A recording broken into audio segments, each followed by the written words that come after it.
पद नेहा। ऐसा स्वार्थ होना चाहिए, मन से, वाणी से, कर्म से हम परमात्मा के चरणों में अपना स्नेह करें, ये स्वार्थ होना चाहिए। भगवान के हम बन जाएं, भगवान को अपना ना बनाओ। अगर तुम भगवान को अपना बनाओगे तो आपको का बल नहीं है। अब तो भगवान के बनने के लिए केवल एक ही उपाय है, महाराज हम कुछ नहीं जानते हैं, हम तेरी शरण में हैं, जो तेरी इच्छा हो सो तू कर। अगर हम भगवान के हो जाएंगे तो हमारे जीवन का कल्याण हो जाएगा। महाराज नारद जी की बात सुनी तो 18वें पुराण का क्या लिखे, भगवान का ध्यान किया और भगवान की कीर्तन में महाराज मस्त हो गए। जय सिया राम, जय जय सिया राम, जय सिया राम, जय जय, जय सिया राम, जय जय सिया राम।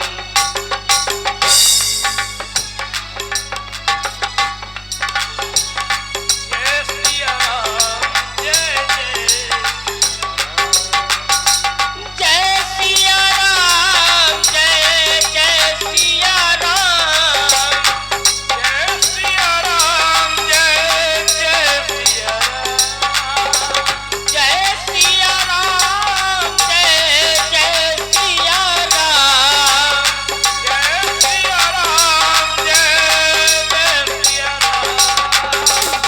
जय सिया राम, जय जय सिया राम, जय सिया राम, जय सिया राम,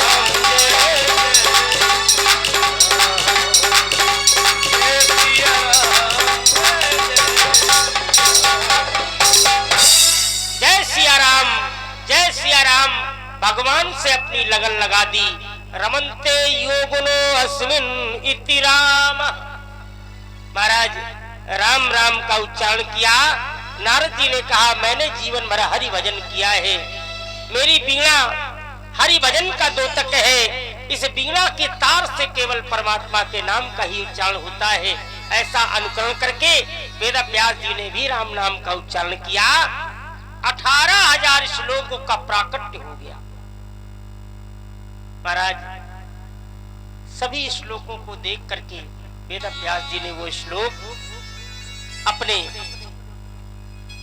ग्रंथ में लिखे और वही ग्रंथ बन करके श्रीमद् भागवत महापुराण के नाम से जाना गया। अब महाराज पुराण तो हो गया, ये पुराण किसको दिया जाए, किसको ये श्लोक दिए जाए, किसको ये पुराण दिया जाए? तो कहा महाराज ये पुराण के श्लोक सुखदेव जी को प्रदान किए गए। प्रश्न किया गया सूत जी महाराज से, ऋषि मंडली ने कहा हे प्रभु सनकादिक ऋषि कहते हैं ये बताओ ये सुखदेव जी महाराज कैसे हुए, सुखदेव जी महाराज का जन्म कैसे हुआ? तो कहा एक बार भगवान लक्ष्मी की गोद में सुख के रूप में नारायण महाराज भ्रमण कर रहे थे। कहा कि मैं अब संसार में जा रहा हूं और संसार में महाराज वेद व्यास की पत्नी के गर्भ से हमें सुखदेव के रूप में जन्म लेना है। कैसे जन्म लोगे महाराज? तो कहा पहले तुम्हें सुख के रूप में जन्म लेना पड़ेगा, तब सुख के रूप के बाद तब सुखदेव का जन्म होगा। महाराज सुख के रूप में जन्म लेने के लिए क्या किया जाए? तो नारद जी को प्रेरक बनाया। नारद जी एक दिन घूमते घूमते कैलाश पहुंच गए। कैलाश में देखा भगवान भोलेनाथ समाधि में है। मौका लगा करके महाराज भीतर पार्वती जी के पास पहुंच गए। पार्वती जी महारानी बैठी थी। आइए नारद सुस्वागतम, तुम्हारा स्वागत है। नारद जी बैठ गए, जलपान कराया। कैसे आगमन हुआ? नारद जी ने कहा मैया बड़ी शांति चल रही है इस समय, हम देख रहे हैं विष्णु लोक में शांति है, ब्रह्म लोक में शांति है, कैलाश में बड़ी शांति है। और शांति तो होगी ही, क्यों? क्योंकि अब छल प्रपंच बढ़ गया है। देखिए नारद जी जहां पहुंच जाए महाराज, तहां झगड़ा न हो, तहां झगड़ा हो जाए।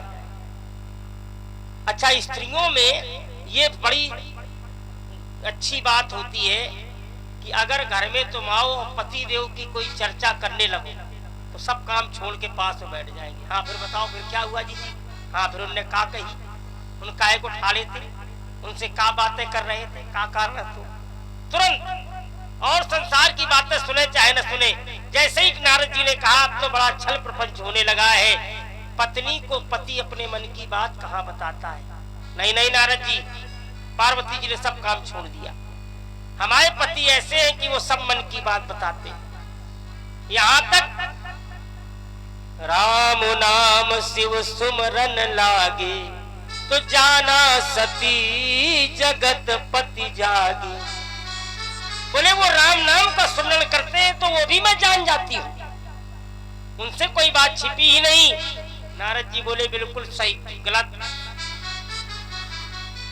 पत्नी को सारी बातें बताई नहीं जाती है, जो मुख्य बात है वो कहाँ बताई उन्होंने, क्या नहीं बताया। बोली उनके गले में जो मुंडों की माला पड़ी है, आज तक उन्होंने बताया कि ये मुंड माला किसकी है। पार्वती जी की बुद्धि सनक गई। महाराज जैसे ही नारद जी ने की बात सुनकर के पार्वती जी सनकी, तैसी नारद जी बोले मैया अब हम चलते हैं, अब तुम जानना तुम्हारा काम जाने। दरवाजे निकले, भोले बाबा बैठे थे। बाबा भीतर मैया बुला रही हैं, जाके मिल लो। नारद जी को जाते देख करके भोले बाबा जान गए कि जहां तुम जाओ तहां बुलावा ना हो, तो निश्चित कोई ना कोई कारण तो जरूर होगा। महाराज भोले बाबा जैसे अंदर गए, तैसे ही पार्वती महारानी को भवन में चली गई। को भवन में चली गई। को भवन ये क्या है? पहले की स्त्रियां जो होती थी वो मर्यादा की लड़ाई थी। को भवन माने घर में एकांत कोई कमरा होता था, उसमें जाके लेट गई। भीतर लड़ाई झगड़ा हो तो भीतर की बात भीतर रहे, लेकिन आज की माताएं बहनें तो भाई खरंजा में ठाड़े होकर लाठी उठाती है। पहले ऐसा नहीं था, पहले मर्यादित झगड़ा होती थी, मर्यादित लड़ाई होती थी, भीतर की बात भीतर। महाराज को भवन का नाम सुना, भगवान भोलेनाथ पहुंचे।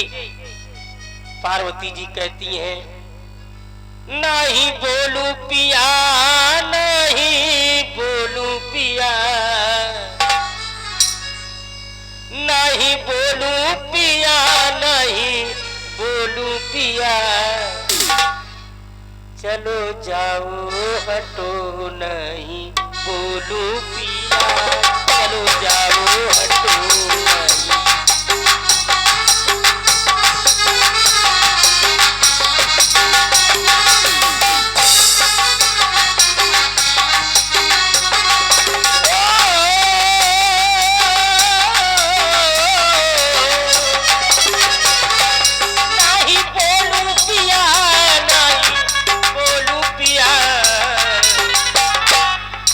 जाओ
करना है। बोले बाबा कहते भैया क्या हो गया, ऐसा क्या है कि जो तुम हमसे रूठ गई? भगवान भोलेनाथ कहते हैं रूठने का कारण बताओ। पार्वती जी बोली सही बताओ, तो हमसे प्रेम करते हो? बोले बाबा बोले एक जन्म नहीं, जन्म जन्म।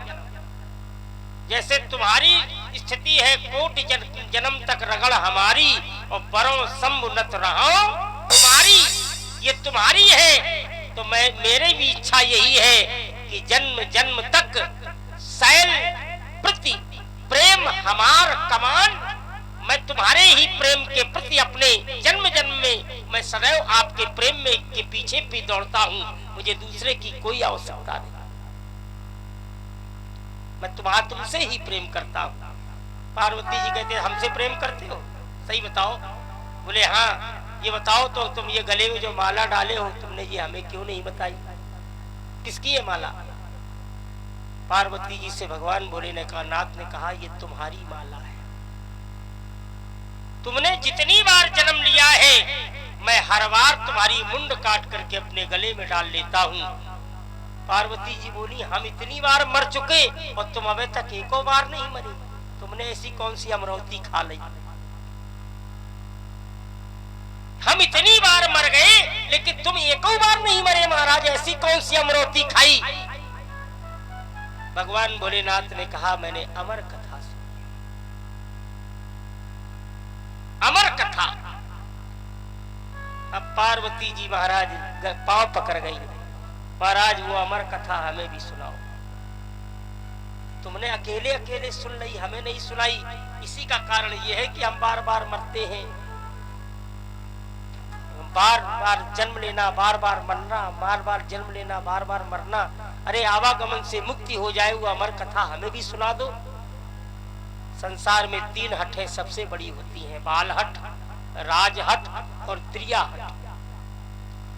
महाराज अगर बालक हट करे तो पूरी करना पड़ेगी, राजा अगर हट करे तो पूरा करना पड़ेगा, और अगर त्रिया हट में आ जाए तो वो भी पूरा करिए, नहीं घर का विनाश हो सकता है। इसलिए भगवान भोलेनाथ पार्वती जी को लेकर के हिमालय की गुफा में गए। महाराज सुक का बच्चा वहीं अंडे के रूप में था, पक्षी अंडा छोड़ करके माता भाग गई, हिमालय की गुफा में केवल वही महाराज अंडा बचा। भगवान भोलेनाथ ने जैसे ही कथा प्रारंभ की अंडे में प्राण आ गए और अंडा फूट गया। 1 दिन 2 दिन 3 दिन निरंतर कथा चल रही थी, रात दिन कथा दिन रात हो रही थी। महाराज पार्वती जी को नींद आ गई, सुख में प्राण आ गए तो सुख ने महाराज हुंका देना शुरू कर दिया। भगवान भोलेनाथ कहते हैं भगवान ने अपने जीवन में ऐसा किया, फिर भगवान ने ये किया, फिर भगवान ने वो किया, वो बराबर हुंका दे रहा है। पार्वती जी सो रही हैं। महाराज आखिरी में जब भगवान ने कथा पूरी हुई, भगवान भोलेनाथ ने कहा बोलो वृंदावन बिहारी लाल की। पार्वती जी की आंखें खोली, बोले हाँ महाराज फिर आगे क्या हुआ? भगवान भोलेनाथ जान गए ये सो गई। भगवान भोलेनाथ कहते हैं देवी संसार में जो सो जाता है वो सब खो देता है। मोह निशा सब सोवनिहारा, और देखई स्वप्न अनेक प्रकारा। ये संसार मोह रूपी रात्रि है, इसमें सब सो रहे। कौन जागता है? यही जग जागई जामीन जोगी, और परमारथी प्रपंच वियोगी। महाराज जागने वाले कौन है? कहा योगी जागते हैं, रात्रि जागती है, परोपकार करने वाले जागते हैं, प्रपंची जागते हैं, और जिनका अपना कोई बिछुड़ जाता है उनको कहां नींद आती। लेकिन तुम तो परम स्वतंत्र हो, तुम सो गई। महाराज जब तुम सो गई तो फिर ये हुंका कौन दे रहा था? भगवान भोलेनाथ ने पलट करके देखा तो पक्षी उड़ा, और जैसे ही उड़ा तो ऐसे भगवान ने त्रिशूल छोड़ दिया। इस जगह प्रश्न किया गया, सनकादिक ऋषियों ने कहा महाराज ये बताओ भगवान की कथा सुनना क्या अपराध है? अरे सुखदेव जी महाराज कथा ही तो सुन रहे थे, सुख के रूप में भोलेनाथ ने उनके ऊपर ये त्रिशूल क्यों छोड़ दिया? तो कहा भगवान की कथा छिप के नहीं सुनना चाहिए, ये नियम है। सकल सुमंगलदायक रामायण गुणगान, भगवान की कथा मंगलदायक है, लेकिन सुनना कैसे चाहिए? बोले सादर सुनिए ते तरही, साधन आदर, इसे आदर के साथ सुनना चाहिए। भागवत हो रही हो, कथा हो रही हो तो मंच के सामने बैठकर कथा सुननी चाहिए, आदर के साथ कथा सुननी चाहिए, पद्म आसन बैठकर कथा सुननी चाहिए। महाराज हाथ जोड़कर कथा सुननी चाहिए, नेत्र बंद करके भगवान का ध्यान करते हुए कथा सुननी चाहिए। छिप के कथा सुनना, छल से कथा सुनना, चलते फिरते कथा सुनना, ये कथा का अनादर है। इसलिए भगवान भोलेनाथ ने त्रिशूल छोड़ दिया। महाराज वेदव्यास की पत्नी अपने पति से कह रही थी, हे स्वामी हमें ऐसा लगता है कि अब तो बुढ़ापा आ गया, अब हमारे संतान ही नहीं हुए। वेदव्यास जी महाराज कह रहे थे चिंता न करो, भगवान तुम्हारी भी सुनेगा। महाराज इतना कहते कहते जमुआई आ गई, और इधर सुख के रूप में सुखदेव जी महाराज चले जा रहे थे। जैसे ही जमुआई आई तैसे ही महाराज पेट के अंदर चले गए।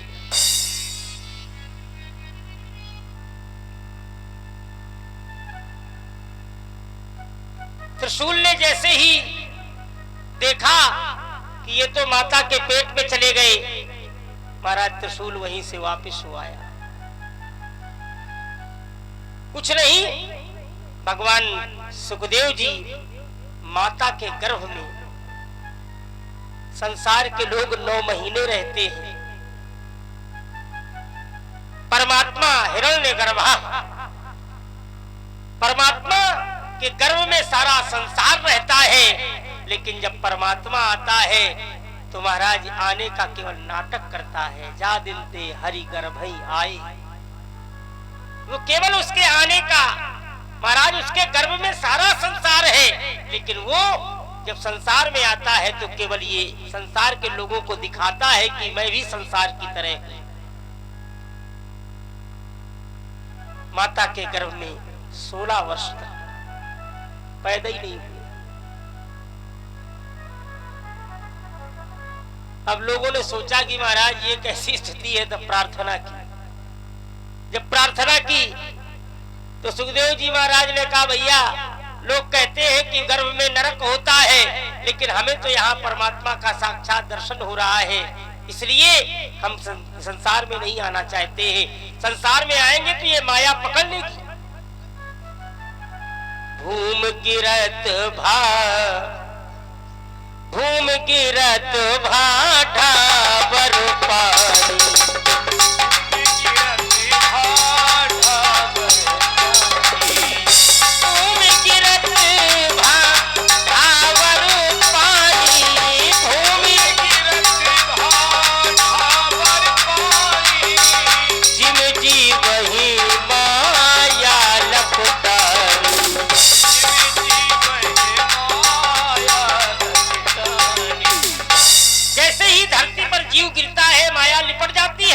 महाराज हम माया के चक्कर में नहीं पड़ेंगे।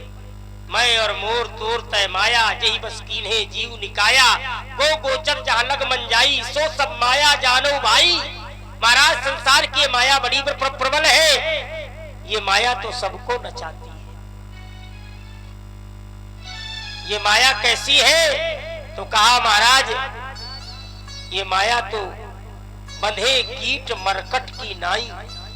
जैसे कीट मरकट बंधे होते हैं तैसे ही लोग माया के चक्कर में बंध जाते हैं। हम नहीं आएंगे, बड़ा निवेदन किया, प्रार्थना की, तब महाराज जन्म हुआ। जन्म होते ही हाथ में नाला पकड़ा। माता के गर्भ से बालक जब पैदा होता है तो एक लंबी रस्सी जैसी नाभ से जुड़ी होती है, उसको नारा कहते हैं। कहते नारा काट दिया गया, नारा छीना जाता है, नहीं होता है। अब आपके यहाँ कुछ और कहा जाता हो, हमारे यहाँ तो यही कहा जाता है, नारा छीन दो। महाराज वो नारा जो था उसको पकड़े हाथ में और सुखदेव जी महाराज आगे आगे चल दिए। इधर पीछे पीछे महाराज उनके पिता चल दिए। पीछे पीछे पिताजी जा रहे हैं, आगे आगे सुखदेव जी महाराज जा रहे हैं। सुखदेव जी महाराज का दर्शन किया। पिता चिल्लाते हुए, हा पुत्र मेरी सुनो। सुखदेव जी महाराज को कोई मतलब नहीं। एक सरोवर में नौजवान युवतियां स्नान कर रही थी नग्न होकर के। महाराज जी उन्हीं के बीच में जाकर सुखदेव जी नग्न अवस्था में स्नान करने लगे। युवतियों ने उन्हें देख करके पर्दा नहीं किया, लेकिन जैसे ही व्यास जी महाराज घाट पर पहुंचे, स्त्रियों ने जल्दी जल्दी अपने वस्त्र पहन लिए। प्रश्न किया, ये मेरा नवयुवक बालक 16 वर्ष का बालक तुम्हारे बीच में स्नान कर रहा है, नग्न होकर के तुम लोग इसको पर्दा नहीं करती हो, लेकिन हमें देखकर पर्दा क्यों किया? महाराज बड़ा सुंदर उत्तर दिया। स्त्रियों ने कहा, देवियों ने कहा, महाराज ये परमहंस है, और परमहंस जो होता है उसको इसलिए संसार में ना तो कोई नंगा है, न कोई वस्त्र पहने है, न कोई स्त्री है, न कोई पुरुष है। निज जीवन में जगत को जो देखता है वो परमहंस होता है, उसको संसार में भेदभाव नहीं दिखाई पड़ता। सुखदेव जी महाराज जंगल में तपस्या करने लगे और इधर वेदव्यास जी ने महाराज 18,000 श्लोकों से श्रीमद् भागवत की रचना की। रचना के सुंदर सुंदर श्लोक अपने शिष्यों को रटवा दिए। वो जाकर के शिष्य जब वो श्लोक पढ़ते थे, वो मधुरतम आवाज जब सुनाई पड़ी, उन आवाज को सुनकर के सुखदेव जी महाराज उन्हीं श्लोकों की ध्वनि के साथ साथ सुखदेव जी महाराज के पास आए। आकर निवेदन किया। सुखदेव जी महाराज को वो पुराण सौंपा गया। पुराण सौंपने में तुम पुराण लेने योग्य हो कि नहीं, महाराज राजा जनक के यहाँ परीक्षा लेने के लिए भेजा गया। 5 दिन तक इन्हें तपती हुई धूप में खड़ा रखा गया। सुखदेव जी को क्रोध नहीं आया। अंदर महलों में जब बुलाया गया तो नवीनतम नवयुवक स्त्रियों ने इनको स्नान कराया, इनके अंग प्रत्यंगों का स्पर्श किया, लेकिन उनके जीवन में कोई उत्तेजना नहीं आई, कोई वासना नहीं आई। ऐसी परीक्षा में जब सुखदेव जी महाराज प्रवीण हो गए तो उन्हें भागवत ग्रंथ प्रदान कर दिया गया। भागवत को प्राप्त करके महाराज जी सुखदेव जी के नाम से भागवत ग्रंथ बना। इधर ये भागवत किसको सुनाई गई? तो कहा ये भागवत राजा परीक्षित को सुनाई गई।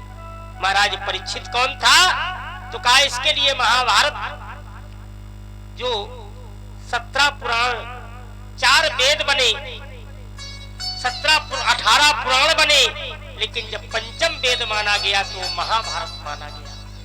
पंचम वेद महाराज महाभारत के रूप में माना गया। तो महाभारत की कथा जब बताई कि महाभारत में की कथा में जब जाएंगे तब राजा परीक्षित को जन्म होगा, तो कल की कथा में मेरे समझ से अब तो समय पूरा हो गया। क्यों भाई महाराज? 6 बज गया, 6:30 बज गया, समय पूरा हो गया।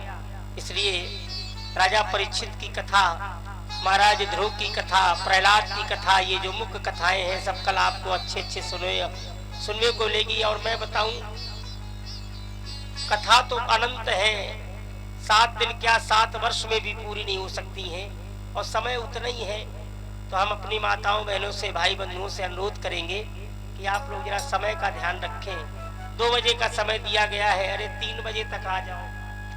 लेकिन आज हम देख रहे हैं कि कुछ तो 5 बजे आई हैं, कुछ 6 बजे आई हैं, है ना? भाई बंधु समय निकालिए, कल तीसरा दिन है।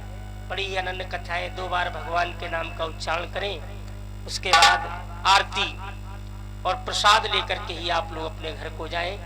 बोलो भागवत भगवान की, बोलो नर नारायण भगवान की, राधा कृष्ण भगवान की।